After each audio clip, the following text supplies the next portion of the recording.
Assalamualaikum. Waalaikumsalam. Dengan kakak siapa? Saya Rizka Puspajanahin. Ada niatan apa kakak datang ke sini? Saya kesini untuk menceritakan keluh kesah saya. Kakak sebelumnya sudah pernah melakukan konseling? Belum. Ini baru pertama kali saya melakukan konseling. Apa sebelumnya kakak datang ke sini ada kendala? Tidak ada. Tidak ada. Oke. Sebelum melakukan konseling, saya akan menjelaskan dulu apa itu konseling dan ada beberapa asas yang perlu diterapkan. Yang pertama, konseling itu adalah pertemuan tatap muka antara saya sebagai konselor dan kakak sebagai konseli untuk menyelesaikan masalah yang sedang kakak alami. Yang kedua adalah saya akan menyebutkan 3 asas. Yang pertama adalah asas keterbukaan. Saya berharap kakak terbuka untuk menceritakan masalah yang sedang kakak alami. Yang kedua adalah asas kesukarelaan. Saya juga sangat berharap kakak menceritakan ini atas sukarela kakak tanpa adanya paksaan. Apakah kakak datang ke sini dengan paksaan? Tidak. Oke. Yang ketiga adalah asas kerahasiaan. Kakak tidak perlu takut untuk menceritakan semua masalah kakak karena saya akan menjaga rahasia kecuali atas izin kakak sendiri untuk diceritakan kepada orang lain. Sudah mengerti? Mengerti. Boleh diceritakan apa masalah kakak? Jadi masalah saya beberapa minggu ini yaitu ada ini loh, teman aku. Dia tuh ceritanya minjem uang dengan nominal besar kepada saya. Sedangkan saya sendiri pemasukan dari orang tua itu itu untuk kebutuhan saya sehari-hari gitu kan. Terus karena aku kasihan sama dia, jadilah aku minjemin uang ke dia dengan nominal yang besar, nggak tahu dia untuk apa gitu kan. Terus dia berjanjinya tuh 2 minggu akan dibalikin uangnya. Nah setelah itu setelah 2 minggu saya menagih hutang ke dia. Gimana, uangnya udah ada belum? Saya butuh banget. Di situ saya posisinya emang benar-benar gak pegang uang. Nah tapi kata dia belum ada gitu. Kata dia besok. Oke,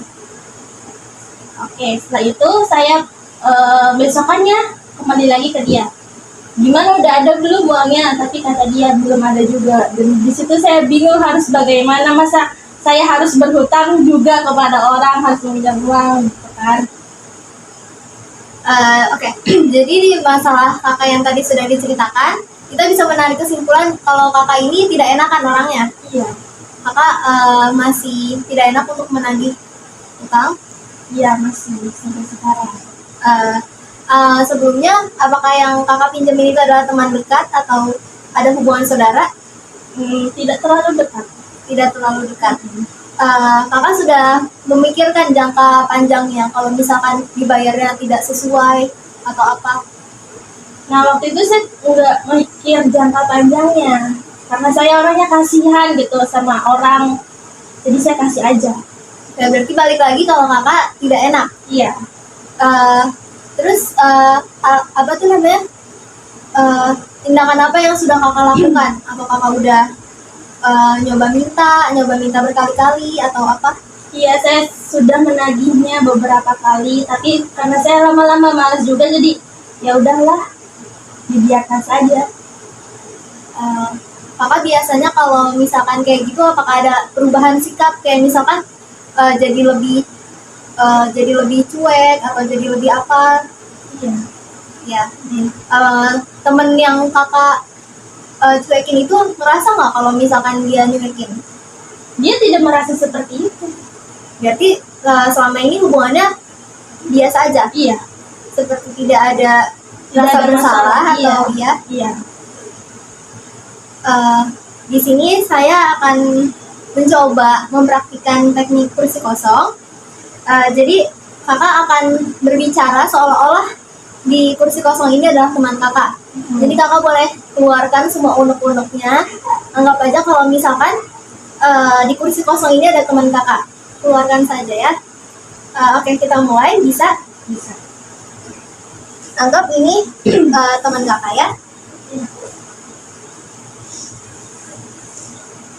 Mbak, jadi gimana, kan ini sudah berminggu-minggu nih uang aku ada di Mbak, dan itu nominalnya tidak sedikit, dan saya membutuhkan uang itu untuk membayar UKT. Kenapa Mbak? Kapan Mbak bisa membayar uang itu, membayar utang?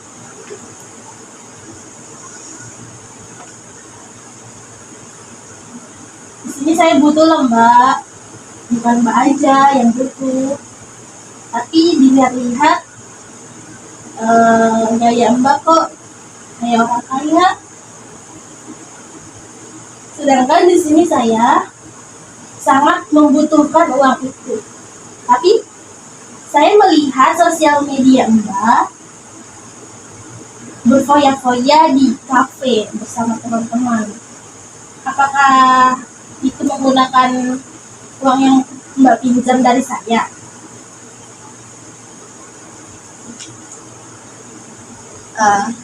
Oke, tadi kakak sudah melakukan teknik kursi kosong. Apakah sudah merasa lega? Sedikit lega. Sedikit lega. Bagaimana kalau misalnya kita ulang lagi, tapi kakak bisa menjadi peran temannya juga? Apakah kakak bisa mempraktikkan? Atau misalkan kakak jadi sebagai pemeran utama dan kakak bisa berperan juga sebagai teman kakak? Bisa. Kita ulang lagi ya. Saya akan di sini. Ya, maaf sebelumnya saya belum bisa membayar hutang itu Mbak, karena saya belum ada kiriman dari orang tua. Kapan Mbak mau dibayarnya? Kan sebentar lagi nih tuh mau UAS. Sedangkan persyaratan untuk UAS itu harus membayar uang UKT. Dan di sini saya posisinya nggak bisa langsung minta uang ke orang tua saya gitu, karena kan mungkin aku nggak enak sama orang tua aku, jadi aku harus menggunakan uang yang ada di Mbak sebisa mungkin. Ya Mbak, nanti aku usahakan untuk membayar uang itu ya Mbak. Maaf sebelumnya karena saya belum bisa membayar hutang sesuai janji yang saya berikan kepada Mbak.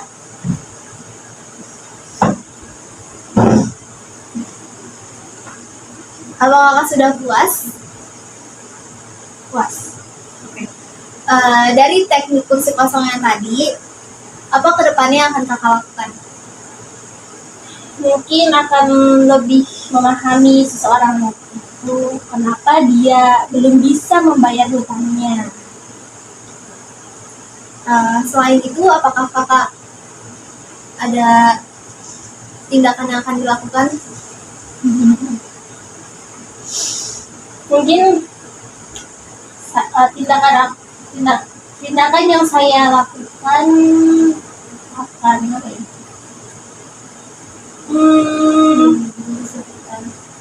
Akan memberi waktu kepada dia beberapa minggu. Tapi kalau misalkan dia masih belum bisa ngasih, ya mau nggak mau saya harus lapor ke orang tua saya. Dari teknik yang sudah kakak lakukan dan tujuan yang sudah kakak paparkan tadi untuk kedepannya, apakah kakak sudah merasa lega dengan semua teknik ini? Lumayan lega Mbak. Lumayan lega. Oh iya, aku mau bertanya, bagaimana sih solusinya atau ya solusi untuk aku yang nggak enakan ini sama orang? Mungkin dengan yang tadi kakak lakukan itu sudah termasuk solusi terbaik. Kakak akan memberikan waktu lebih untuk temannya, dan kakak coba untuk bersabar, berlapang dada. Kalau misalkan tidak bisa, kakak boleh melibatkan orang ketiga atau misalkan orang tuanya atau orang terdekat dia untuk menanyakan apakah bagaimana kejelasan utangnya gitu. ada alasan apa kak sampai bisa menunggak selama itu. Di sini kakak sudah baik dalam melakukan konseling. Saya juga yakin kalau misalkan kakak bisa menyelesaikan masalah tersebut dengan teman kakak. Semoga segera terselesaikan. Jadi bagaimana dengan konseling hari ini? Apakah bisa ditutup? Bisa.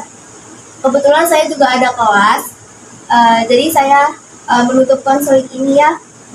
Kalau misalkan kakak masih membutuhkan tempat untuk bercerita atau apa, kakak bisa menghubungi nomor saya atau kita bisa bertemu di lain waktu untuk membicarakan kelanjutan ini. Ya.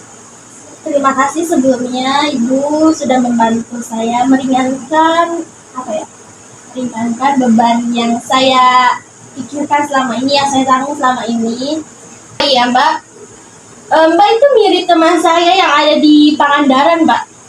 Dari segi mukanya gitu mirip banget, makanya saya bisa bercerita ini kepada Mbak. Tapi di sini saya sebagai konselor dan kakak harus menganggap saya sebagai konselor karena kita akan membicarakan solusi yang terbaik dari masalah kakak. Baik, gimana? Nanti kalau misalkan kakak ada butuh atau kakak perlu menceritakan kelanjutan ini bisa menghubungi nomor saya atau kita bisa menentukan jadwal untuk melakukan konseling lainnya. Oke, boleh.